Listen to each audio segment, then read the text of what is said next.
বিশ্বাস করেন আমার বাসায় যেদিন এই রেসিপিটা রান্না করা হয় সেদিন আমাদের এক একজনের 3 থেকে 4 প্লেট করে ভাত লাগবেই লাগবে।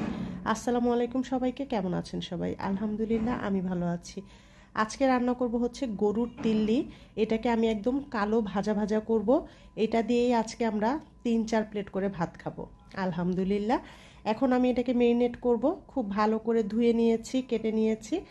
এখন আদা রসুন বাটা, মরিচের গুঁড়া, অল্প একটু হলুদের গুঁড়া, ধনিয়ার গুঁড়া, জিরার গুঁড়া, লবণ আর সরিষার তেল দিয়েছি। আমি মরিচের গুঁড়াটা একটু বেশি দিয়েছি, একটু ঝাল ঝাল করলে কিন্তু এই রেসিপিটা খেতে একদম 100তে 100 হয়।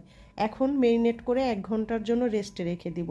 আপনারা যারা এখনও গরুর তিল্লি এভাবে খাননি অবশ্যই আমার রেসিপিটা দেখে একবার হলেও তিল্লি ভাজাটা খেয়ে দেখবেন।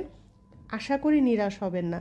খুব ভালো করে হাতে মাখাচ্ছি, মাখাতে মাখাতেই কিন্তু আমার জিভে জল চলে আসছে কখন এটাকে রান্না করব আর কখন গরম ভাত দিয়ে খাবো।